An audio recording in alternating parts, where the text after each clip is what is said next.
Hey guys, welcome back. So, got another video for you today, but I'm not going to subject you to the crunching ice and snow. I apologize for that. I know it had to be aggravating. If I could have filtered it out, I would have.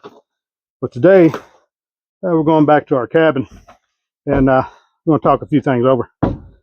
Mainly comments that I received on the last video from a couple of days ago. Most of them were very supportive, and I thank you for that. Some of them were pretty bad. I'm definitely going to talk about that.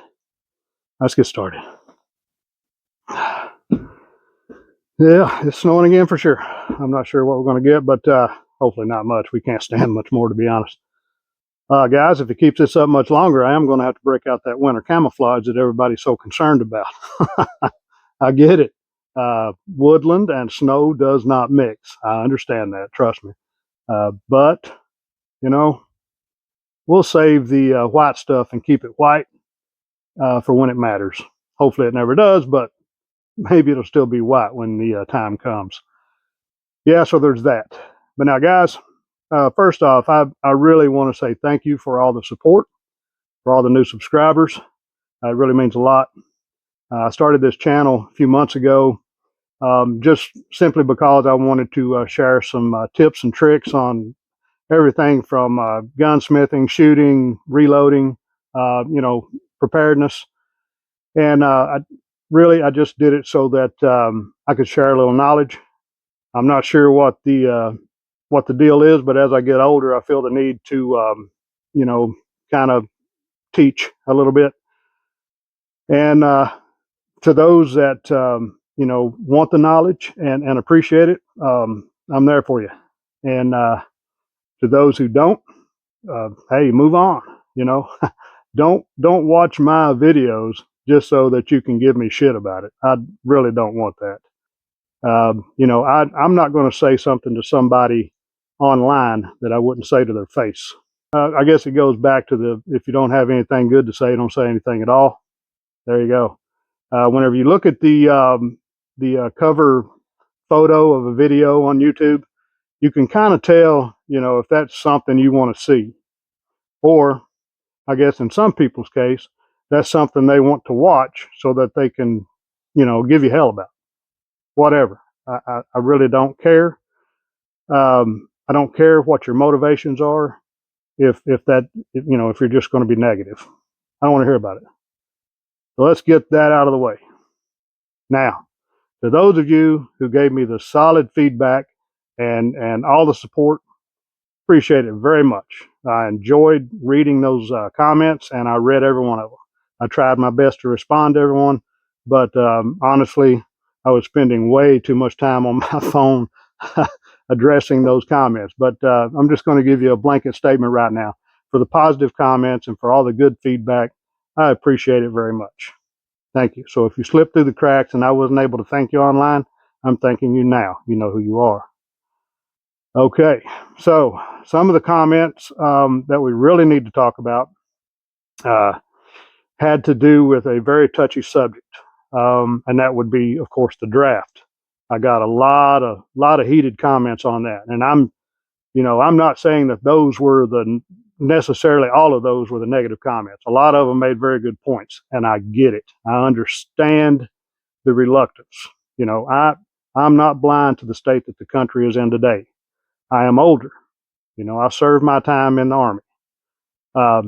And my mindset is you should be willing to defend your country. That's just how I am.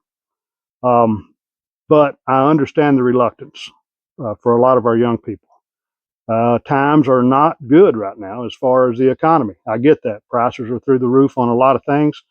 Thankfully, this administration is trying their best, in my opinion, and a lot of other folks, this administration is trying their best to get the economy back where it belongs.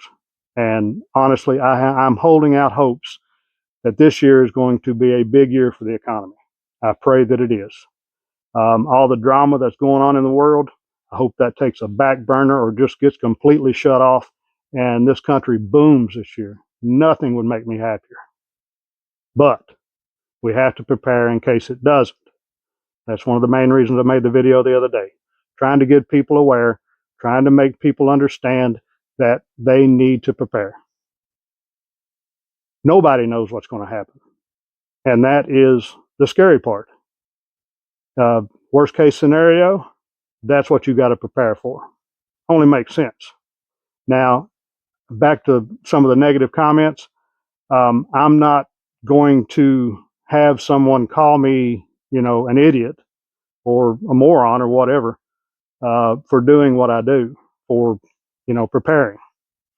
That person that says that will probably be the first in line after they run out of food in 2 days if something bad happens. That's reality. Now, a very good comment. I'm going to get back to the draft in a second, but a very good comment was saying that preparedness, or being here we go, prepper, is a lifestyle. It absolutely is. If you want to be completely dedicated to being a prepper, it is a complete lifestyle change. Unless, of course, you grew up that way and you've always been that way. Very few of us have. But there is a middle ground. The folks that say that it's a lifestyle and live that lifestyle, they say there isn't. But I feel there is, and I feel that I'm living it. We may not, a lot of us may not have years and years supply of food. We may not have tillable ground that we can grow, many, many crops to sustain us, but we try. That's the main thing, guys. You have to try. You have to put away things and prepare for those bad times. If you don't have much money, you do it a little bit at a time. Okay, you have to try, and that's where you hit that middle ground. I listened to or watched a small video of a U.S. senator. I wish I could remember his name. He was an old man, and this has been several years ago. But he made a very good statement, a very good point. He said, "To be prepared is to be patriotic." Think about that. Break it down.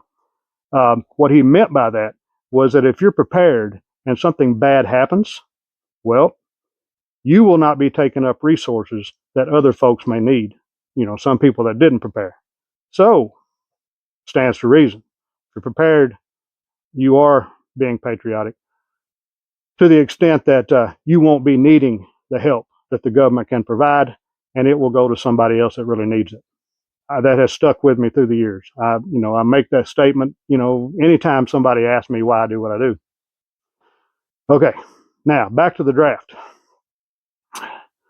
Many folks left comments saying, "Why would I fight for a country that doesn't support me? Is robbing from me?" I could go on and on. I mean, there were so many, and like I said before, I get it. I understand why you're reluctant. But here is the main point. We're all Americans. At least, I hope we're all Americans that's watching this. And part of the understanding of being an American, and especially being a young man in America, a young, able-bodied man, is that someday your country may call on you to defend it. Guys, that's just how it is. I can't sugarcoat that, but that's just how it is. No matter what the state of the country is in, it's still our country. It's up to us to change it and put it back to the way it should be, or the way that we want it to be, But it doesn't change the fact that if our country is ever attacked, it needs to be defended. Our military isn't big enough. If this country is ever under imminent danger of attack, we have to prepare. As a country, with our military, we have to prepare for that.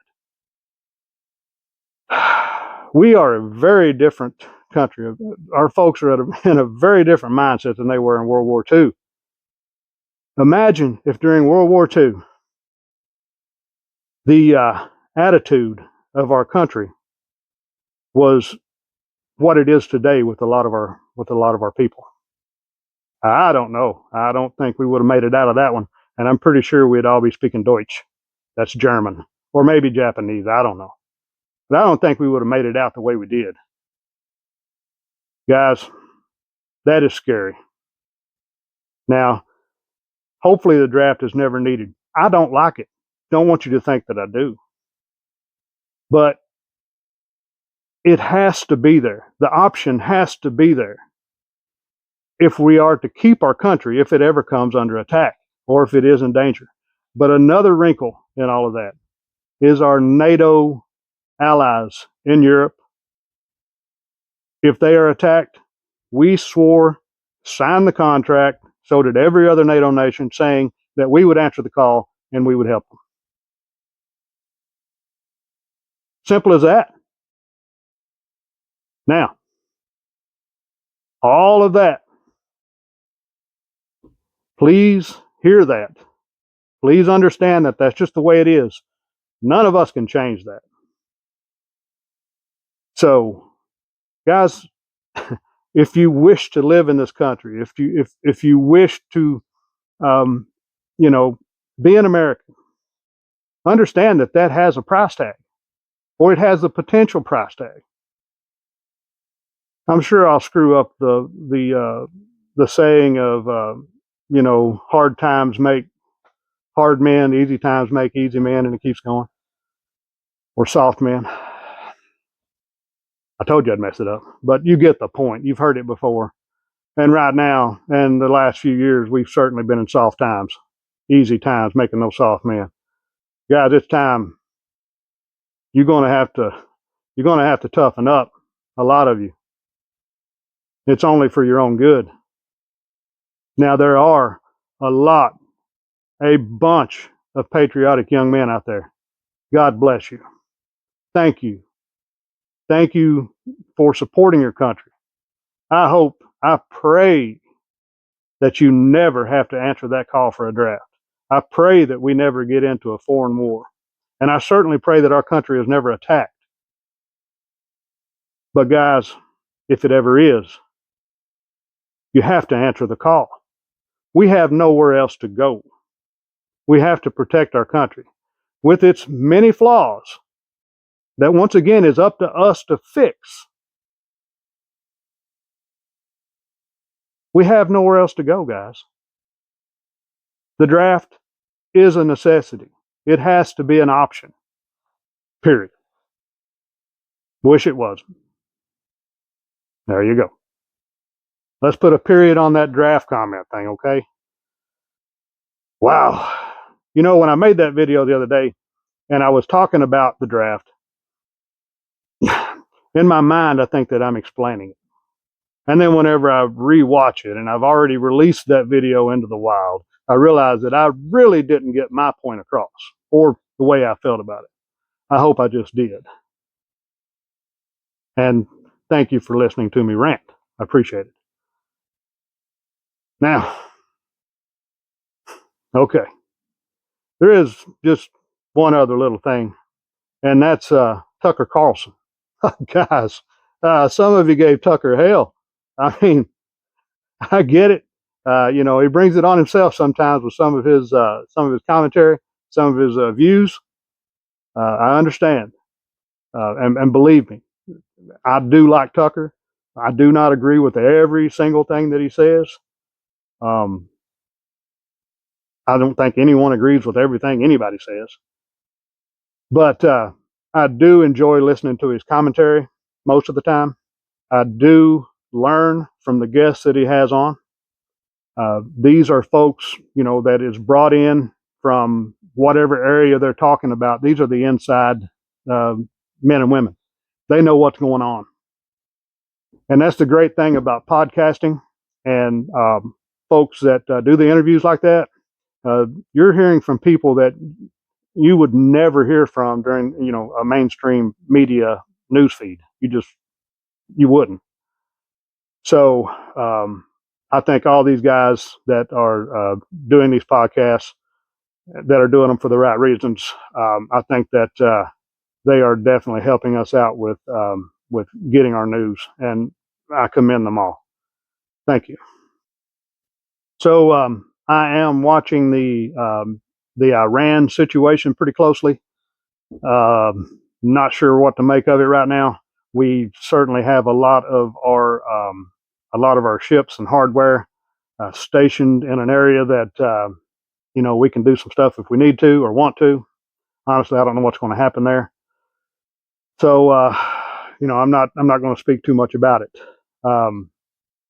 It has potential to really help things in that region if we, this is my opinion, if we are able to go in and do kind of a Venezuela type, overthrow of that government, and hopefully let the people put somebody in charge that has some damn sense, straight up.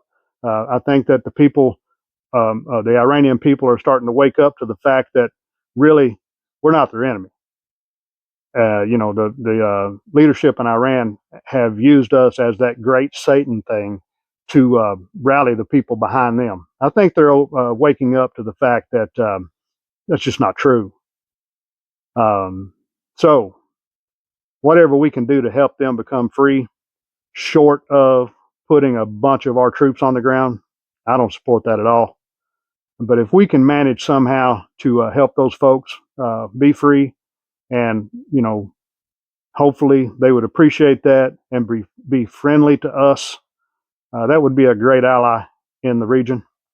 And if you think about it, if you take Iran off the table as a country that is supporting and supplying terrorism across the world, that is huge.